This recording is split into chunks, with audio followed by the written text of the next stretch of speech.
Guys, welcome to knowledge treasure hunters. हम आज नई एक सीरीज़ स्टार्ट कर रहे हैं और वो सीरीज़ हमारी है इन्वायरमेंट की।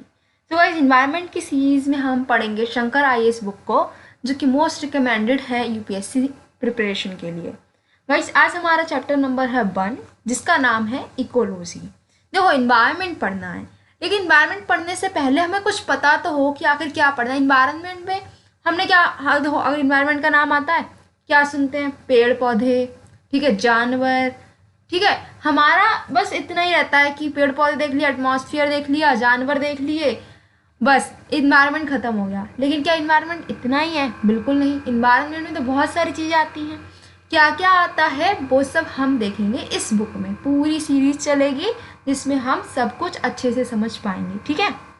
सबसे पहले चैप्टर का नाम जैसे कि बोल रहा है इकोलॉजी, तो चैप्टर को समझने से पहले जैसे कि हम समझते हैं हमेशा से कि उसके नेम में क्या क्या छिपा हुआ है, तो आज सबसे पहले जानते हैं इकोलॉजी क्या होती है।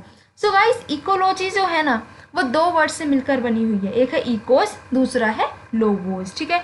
इकोस मीन्स क्या होता है? होम, ठीक है। क्या होता है? हमारा घर, वो क्या है? इकोस है। और लोगोस का मतलब होता है स्टडी। तो अगर हम लिटरली देखें तो इन दोनों का मतलब हुआ, इन दोनों वर्ड्स को मिलाकर हम इकोलॉजी बोलेंगे और उसका मतलब होता है कि ऐसी स्टडी जो नेचर है, ठीक है, उसके होम की स्टडी अगर हम कर रहे हैं, study of the home of the nature, प्रकृति का जो घर है उसकी अगर हम स्टडी करते हैं तो वो हो जाती है हमारी इकोलॉजी। अब क्या हम ऐसे ही किसी को बताएंगे? बिल्कुल नहीं बताएंगे। तो एक अच्छी सी डेफिनेशन होनी चाहिए। क्या डेफिनेशन है? Ecology is defined as a scientific study. ऐसे ही पढ़ने नहीं बैठ जाना है, एक साइंटिफिक स्टडी है ये। किसके बीच में? जो लिविंग ऑर्गेनिज्म है उनके आपस में कैसा रिश्ता है, वो कैसा रिलेशनशिप शेयर कर रहे हैं, और साथ ही साथ में वो अपने इन्वायरमेंट के साथ में कैसा रिलेशनशिप रखते हैं। तो इनकी जो रिश्तेदारी है, किसकी रिश्तेदारी? जो भी आपके ऑर्गेनिज्म है धरती पर, जो भी ऑर्गेनिज्म है, चाहे वो चींटी हो, चाहे वो हाथी हो, चाहे हम हो, चाहे बंदर हो, कुत्ता हो, कोई भी हो, हर ऑर्गेनिज्म, ठीक है, उसकी आपस में कैसे बन रही है, ठीक है, आपस में उनका कैसा तालमेल है, उनका क्या रिश्ता है, कैसा रिश्तेदारी वो निभा रहे हैं, साथ ही साथ में अपने इन्वायरमेंट के साथ में उनकी कैसे रिश्तेदारी है। तो इन लोगों की रिश्तेदारी को ही हम समझेंगे इकोलॉजी में, ठीक है। It deals with the ways in which organisms are moulded by their environment. ये क्या देखता है? ये देखता है कि कैसे इन जो आपके ऑर्गेनिज्म है, चाहे वो इंसान हो, चाहे कोई और ऑर्गेनिज्म, चाहे वायरस, बैक्टीरिया, एलिफेंट, टाइगर, ठीक है, बर्ड्स, कोई भी ऑर्गेनिज्म है, वो कैसे अपने इन्वायरमेंट के अकॉर्डिंग खुद को ढालता है, ठीक है। जैसे कि हम हैं, ठीक है, बहुत ठंड लग रही है, हम क्या करते हैं? स्वेटर पहन लिया, ठीक है, और ठंड लग रही है, कैप लगा ली, जैकेट पहन ली, और ठंड लग रही है, आग जलाकर ताप लिया, ठीक है, गर्मी लग रही है, हम ठंडा पी लेंगे, ठीक है, एसी चला लेंगे, ठीक। तो क्या करा हमने? इन्वायरमेंट के अकॉर्डिंग खुद को ढाल लिया है, ठीक। ऐसे ही और सारे ऑर्गेनिज्म हैं जो अपने अपने इन्वायरमेंट के अकॉर्डिंग खुद को मोल्ड कर लेते हैं। तो ये कैसे कर रहे हैं, किन किन तरीक़ों से खुद को मोल्ड कर रहे हैं, वो सारे तरीके हम इसमें पढ़ते हैं, इकोलॉजी में पढ़ते हैं। कैसे वो इन्वायरमेंट के रिसोर्सेज हैं उनका यूज़ कर रहे हैं, कैसे वो एनर्जी का यूज़ कर रहे हैं, कैसे मिनरल्स की रिसाइकलिंग हो रही है, कैसे मिनरल्स को हम यूज़ कर रहे हैं, ये सब कुछ हम किस में पढ़ते हैं? इकोलॉजी में पढ़ते हैं। अब ठीक है, इकोलॉजी तो हमें समझ में आ गई, ठीक, आ गई ना समझ में। अब बात ये आती है कि आखिर इकोलॉजी कहाँ से आई है, इसकी हिस्ट्री क्या है। तो गाइस, इसकी हिस्ट्री बहुत पुरानी है। कितनी पुरानी है? जैसे जैसे इंसान, उसकी सिविलाइजेशन स्टार्ट हुई है, वैसे ही इकोलॉजी भी इस्टेब्लिश होती गई। इतनी पुरानी समझ लो, जितने पुराने हम हैं उतनी पुरानी हमारी इकोलॉजी है, ठीक है। Since early history man has indulged in ecology in a practical sort of way, knowingly और अननोइंगली, चाहे हमें पता हो या पता ना हो। लेकिन हम जैसे जैसे हम इवॉल्व हो रहे थे, वैसे वैसे ही हम इकोलॉजी की प्रैक्टिसेस के साथ में इंडल्ज्ड थे, ठीक है। हम इकोलॉजी को पढ़ रहे थे, इकोलॉजी हमारे साथ ही चल रही थी, चाहे हमें पता हो या ना हो। जैसे कि पहले की सोसाइटीज़ के बारे में अगर हम बात करें तो हर एक इंडिविजुअल को बहुत अच्छी नॉलेज होनी चाहिए थी। किसके बारे में? अपने इन्वायरमेंट के बारे में, तभी वो जिंदा रह सकता था, ठीक है। जैसे कि उसके आसपास की जो नेचर है उसमें क्या, उसकी क्या फोर्सेस हैं, जैसे कि बारिश कब हो रही है, धूप कब निकल रही है, आंधी कब आएगी, ठीक है। इन सारी चीज़ों के बारे में उसको पता होना चाहिए था। वहाँ पर कौन से प्लांट्स मिलते हैं, कौन से आपके जानवर मिल रहे हैं उसके आसपास, इन सारी चीज़ों के बारे में जो इंसान है उसको पता होना चाहिए था। अगर पता नहीं है तो सर्वाइव नहीं कर पाएगा। अब सपोज करो आप एक जंगल में हो, ठीक है, आपको पता ही नहीं है कि आपके आसपास क्या है, जंगली जानवर होंगे, हो सकता है वो आपको मार कर खा जाए, ठीक है। अगर आपको नहीं पता तो आप उनसे खुद को कैसे प्रोटेक्ट करोगे? जब तक पता ही नहीं है प्रोटेक्ट कर नहीं पाओगे, राइट। तो क्या है कि हमें पहले पता होना चाहिए, जब पता होगा तो हम खुद को सर्वाइव कर पाएंगे वहाँ पर, ठीक है। वहाँ पर प्रोटेक्ट करेंगे, खुद को सर्वाइव करेंगे। हमें पता होता है ना कि अब ठंड आने वाली है, सर्दी आने वाली है, हम पहले से ही तैयारी कर लेते हैं। पता होता है बारिश होगी तो पहले से ही तैयारी कर लेते हैं, तभी तो सर्वाइव कर पा रहे हैं। तो ये क्या हो रहा है कि पहले भी ऐसा होता था कि हमें इकोलॉजी के बारे में पता होता था। हमारे जो एंशियंट टेक्स्ट हैं, जैसे कि कई सारे टेक्स्ट हैं, जैसे कि वैदिक पीरियड में, जैसे वेद, जो वेदास हैं हमने पढ़े हैं, ठीक है। वेदास पढ़े नहीं है मतलब वेदास के बारे में पढ़ा है, इतना तो करा ही होगा। तो वेदास, संहिता, ब्राह्मणास, आर्याणकास, उपनिषद, इन सब में कुछ ना कुछ इकोलॉजी के बारे में बात की हुई है। अब ये तो हमें पता है ना कि वेदा वगैरह कितने पुराने हैं, तो इतने पुराने अगर उन टेक्स्ट में हमारी इकोलॉजी की बात हो रही है तो ऑब्वियस सी बात है इकोलॉजी पुरानी चीज़ है, ठीक है, बहुत पुराना कंसेप्ट है। इंडियन ट्रेटीज ऑन मेडिसिन, हमारी इंडिया ने कई सारी ऐसे बुक्स लिखी हैं, दवाई पर लिखी हैं, जैसे चरक संहिता हो गई, सर्जिकल टेक्स्ट लिखा सुश्रुत संहिता हो गई। उसमें लोग जो हैं उन्हें काफ़ी अच्छी जानकारी होती थी प्लांट्स और एनिमल्स के बारे में, है ना, जानकारी होती थी। अभी भी देखो जो बूढ़े बूढ़े लोग हैं वो कितनी अच्छी अच्छी जड़ी बूटियाँ बताते हैं, ठीक है। उनकी देसी नुस्खे होते हैं जिनसे हम, अभी भी कई सारी बीमारी ऐसी होती हैं जो उनको अपना कर भी हम सही हो जाते हैं ना। कई सारी जड़ी बूटियाँ ऐसी हैं जिनके बारे में हमें नहीं पता होता, लेकिन जो बूढ़े लोग हैं उनको अभी भी पता होता है, राइट। तो उन्हें देखो कितनी अच्छी इकोलॉजी आती है, समझ रहे हो। हमें नहीं पता, हम तो घास समझ कर फेंक देंगे, लेकिन उन्हें पता है कि इसकी क्या क्वालिटी है, इसकी क्या प्रॉपर्टीज़ है ना। Next, these text contain classification of animals. इसमें क्या है, ये जो पुराने पुराने टेक्स्ट हैं इसमें एनिमल्स को क्लासीफाई किया गया है कि वो कैसे रहते हैं और उनकी आदतें कैसी हैं, ठीक है। लैंड को क्लासीफाई किया है कि कैसी मिट्टी वहाँ मिल रही है, क्लाइमेट कैसा है, वहाँ की कैसी वेजिटेशन है, वहाँ पर कैसी खेती हो रही है, कैसे प्लांट्स मिल रहे हैं, कैसे ट्रीज मिल रही हैं, ठीक है। प्लांट्स जो हैं उनको उनकी लोकेलिटीज़ के अकॉर्डिंग उनको डिस्क्राइब किया हुआ है। चरक संहिता में काफ़ी सारी information air, land, water, season को लेकर भी है। पॉल्यूशन उन्होंने इसमें भी ये बता दिया, पॉल्यूशन यहाँ पर भी आ गया कि पॉल्यूशन कितना इंजीरियस है हमारी हेल्थ के लिए। अब गाइस आप सभी ने, हम सब ने जो सबसे मोस्ट कॉमन जो आपका एक वर्ड सुना है वो वर्ड है इन्वायरमेंट। इवन जो हम पढ़ने बैठे हैं वो इकोलॉजी तो नाम से पढ़ने बैठे नहीं, हम क्या पढ़ने बैठे हैं कि इन्वायरमेंट पढ़ना है, इन्वायरमेंट सब्जेक्ट पढ़ना है, राइट। तो इन्वायरमेंट क्या होता है हम ये भी समझ लेते हैं, आगे और डिटेल में समझेंगे, लेकिन अभी थोड़ा तो आइडिया हो ना कि क्या होता है इन्वायरमेंट, चलो समझ लेते हैं। तो हमारे आसपास, ठीक है, हमारे आसपास गोल गोल घूम के देख लो, जहाँ भी बैठे हो, चाहे आप अपने रूम में बैठे हो, चाहे आप गार्डन में घूम रहे हो, चाहे आप रोड पर हो, स्कूल कॉलेज कहीं पर भी हो, छत पर हो, ठीक है, आसपास गोल गोल घूम कर देख लो, जो कुछ भी दिख रहा है, ठीक है, जो कुछ भी, वो सब आपका इन्वायरमेंट है।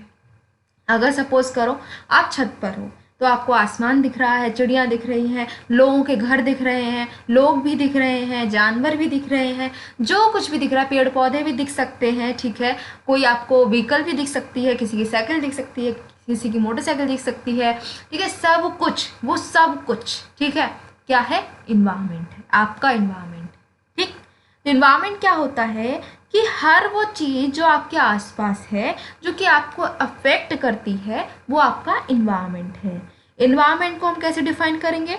Environment is defined as the sum total of living, non living components, influences and events surrounding an organism. अब ऐसा नहीं है कि आप इंसान हो तो आपके आसपास की चीज़ें जो हैं वही आपकी इन्वायरमेंट है, नहीं। अगर सपोज करो एक बैक्टीरिया है तो उसके आसपास की चीज़ें भी उसका इन्वायरमेंट हो गई, एक कैट है तो उसके आसपास की चीज़ें उसका इन्वायरमेंट हो गई। तो कोई भी ऑर्गेनिज्म है उसके आसपास जो कुछ भी दिख जाए उसको, वो सब उसका इन्वायरमेंट है। कंडीशन क्या है कि वो उसको अफेक्ट करे, ठीक है, तब वो क्या है, उसका इन्वायरमेंट है।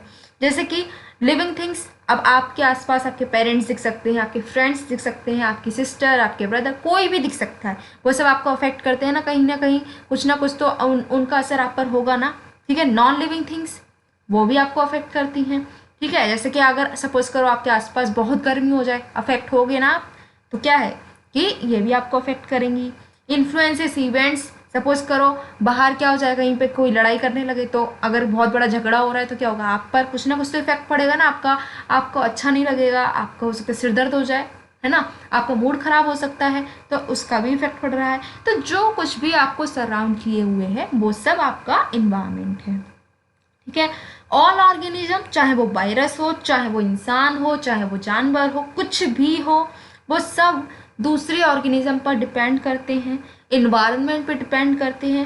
क्यों डिपेंड करते हैं? खाने के लिए, ठीक है, एनर्जी के लिए, पानी के लिए, ऑक्सीजन के लिए, खाना और शेल्टर के लिए, कहीं पर उनको रहना है उसके लिए डिपेंडेंट है, या फिर कोई भी नीड हो, हम आपस में एक दूसरे पर डिपेंडेंट है ना। देखो हम भी डिपेंडेंट हैं, अब हमें सब्जी चाहिए, ठीक है, थोड़ी सी उगा लेंगे, लेकिन अगर हमें दुनिया भर की सारी वैरायटी क्या आप अपने घर में उगा लोगे? नहीं उगा पाओगे, आपको किसी और की ज़रूरत होगी, है ना।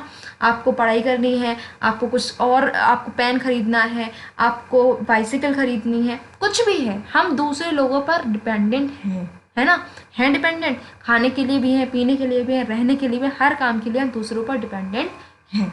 तो ये क्या है कि यही बोला गया है कि इन्वायरमेंट में जो भी चीज़ें हैं, जितने भी ऑर्गेनिज्म हैं, वो सब आपस में एक दूसरे पर डिपेंडेंट हैं। The relationship and interaction between organism and environment बहुत ज़्यादा कॉम्प्लेक्स होता है, उनकी रिश्तेदारी समझना इतना आसान नहीं है, उनकी वो इट्स कॉम्प्लिकेटेड वाला इनका रिलेशनशिप होता है, समझ गए ना। इट कंप्राइजेज बोथ, इसमें क्या है, लिविंग कंपोनेंट्स भी आते हैं और नॉन लिविंग कंपोनेंट्स भी आते हैं। अभी कौन कौन से कंपोनेंट्स हैं इनको हम आगे देखेंगे, ठीक है।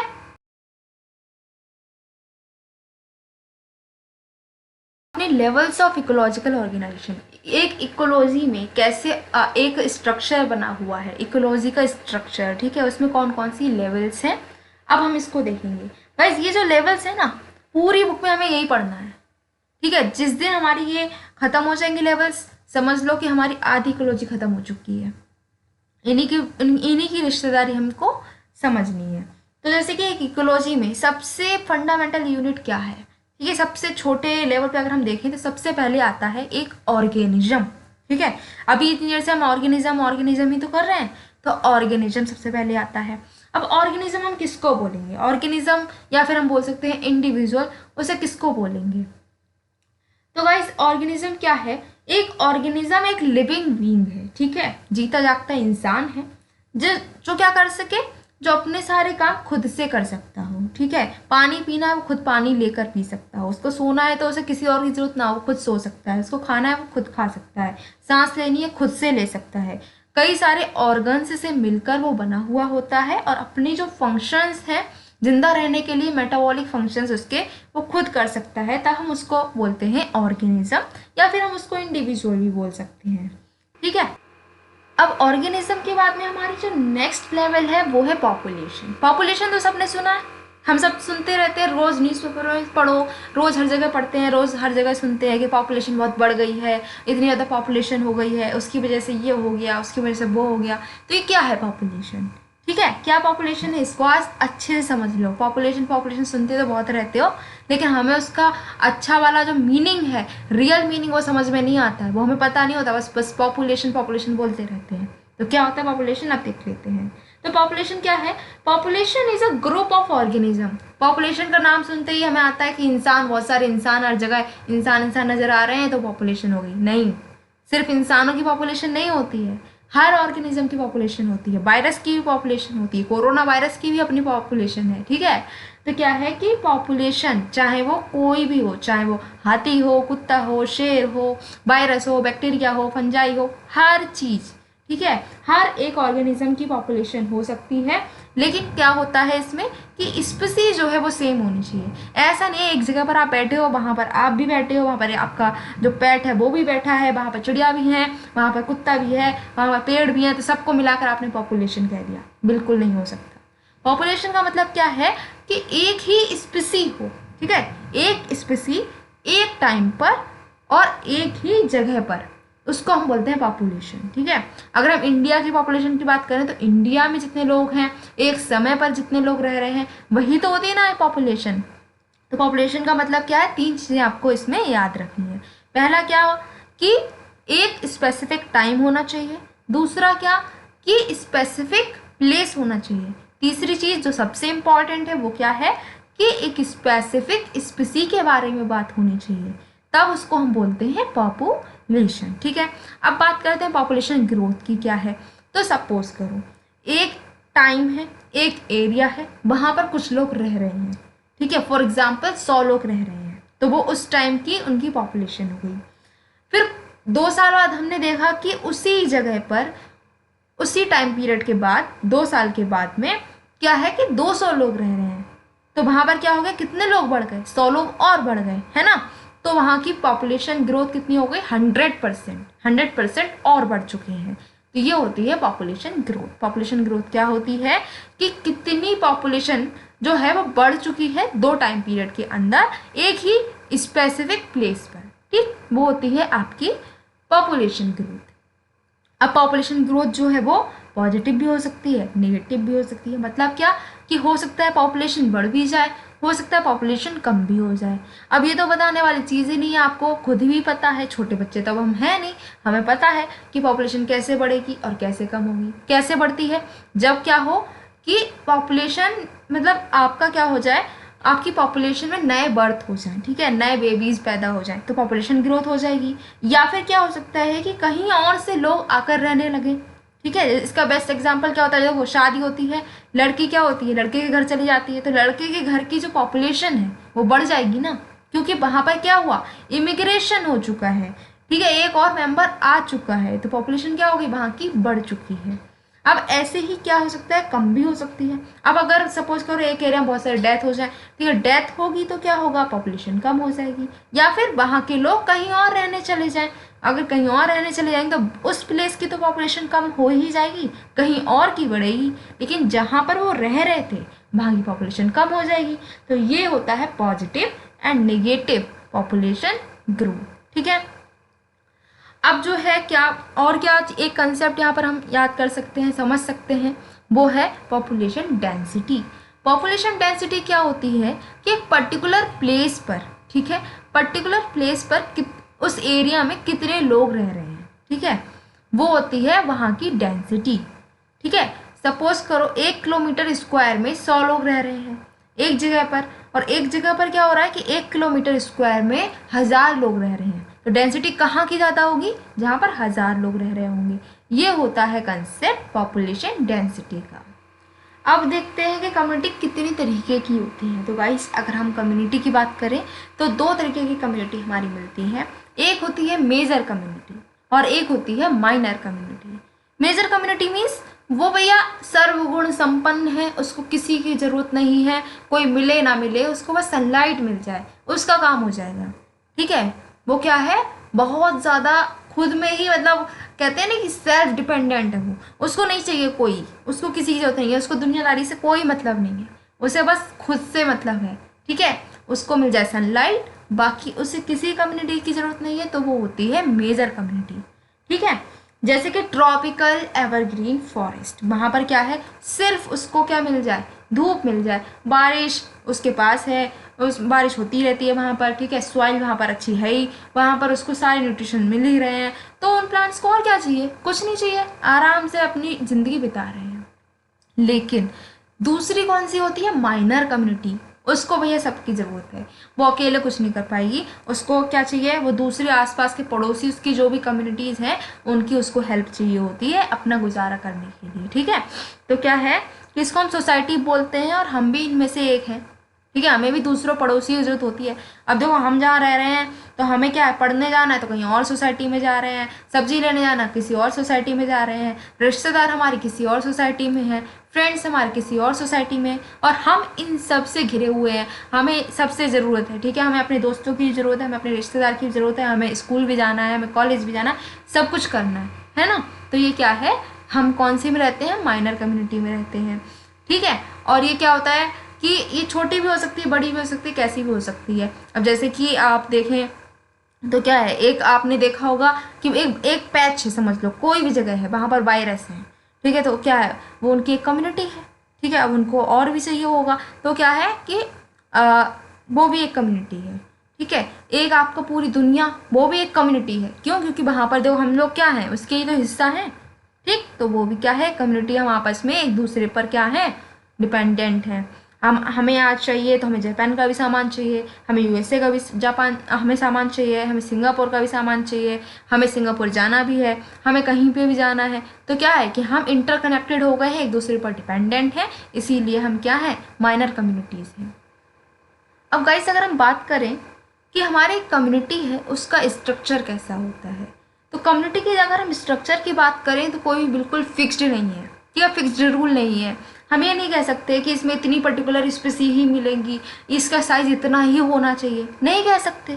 भाई कोई आपकी जो कम्युनिटी है, हो सकता है वो छोटी सी हो, कोई कम्युनिटी हो सकता है बहुत बड़ी हो। तो क्या है कि कम्युनिटी का साइज, उसका इसके अंदर कितनी स्पीसी हैं, ये बिल्कुल भी फिक्स्ड नहीं है। हो सकता है किसी में एक स्पीसी हो सकता है, किसी में 1 करोड़ स्पीसी हो, कितनी भी हो सकती है, राइट। तो कोई भी इसमें फिक्स्ड नहीं होता है। अब इसमें जो आपकी कम्युनिटी है वो कैसी होगी, उसके क्या क्या फीचर्स होंगे, ठीक है, उसमें कैसे कैसे कौन कौन से स्पीसी मिलेंगी, ठीक है, ये सब किस पर डिपेंड करता है, वहाँ का कैसा इन्वायरमेंट है, वहाँ का क्लाइमेट कैसा है, टेम्परेचर, रेन, सॉइल, वहाँ के जो आपका पहाड़ हैं या फिर लैंडफॉर्म कैसी है, इन सब पर डिपेंड करता है, ठीक। The characteristic pattern of a community is termed as structure which is reflected in the roles played by various population।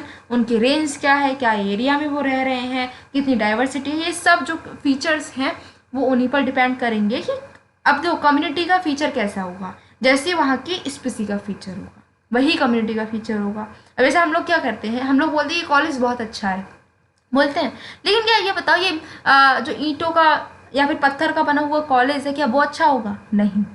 हम बात किसकी करते हैं, वहाँ पर पाई जाने वाली स्पीसी की। वहाँ के टीचर्स बहुत अच्छे हो सकते हैं, वहाँ के स्टूडेंट्स बहुत अच्छे हो सकते हैं, उनकी परफॉर्मेंस अच्छी हो सकती है, तब हम क्या बोलते हैं कि कॉलेज अच्छा है। लेकिन अगर खास तौर पर बात की जाए तो कॉलेज अच्छा नहीं है, अच्छे कौन है, वहाँ पर रहने वाले, वहाँ पर पढ़ने वाले और पढ़ाने वाले, है ना। तो ऐसे ही कम्युनिटी की भी बात है, कम्युनिटी का कोई फीचर नहीं है, फीचर किसका है, वहाँ पर जो लोग रह रहे हैं, ठीक है, वहाँ के जानवर, वहाँ के पेड़ पौधे, वहाँ के इंसान, उन सब के फीचर को हम कह देते हैं कम्युनिटी का फीचर है। तो आई थिंक अब आपको समझ में आया होगा कि कम्युनिटी का स्ट्रक्चर कैसा होता है। गाइस इस वीडियो में हम इतना ही देखते हैं और नेक्स्ट लेक्चर में हम इकोसिस्टम से कंटिन्यू करेंगे, ठीक है। टिल देन अपनी नॉलेज को और कलेक्ट करते रहो, ठीक है, बोले तो till then keep your knowledge treasure hunting on, ठीक है। आई थिंक आपको ये समझ में आया होगा, इकोलॉजी आपको अच्छी लग रही होगी, अच्छी लग रही है तो आप इस वीडियो को लाइक कीजिए, शेयर कीजिए और हाँ सब्सक्राइब कर लो, जिससे कि आगे नेक्स्ट लेक्चर भी आपको मिल जाए, उसकी नोटिफिकेशन आपके पास पहुंच जाए और आप उसको मिस ना कर दो। Till then bye bye.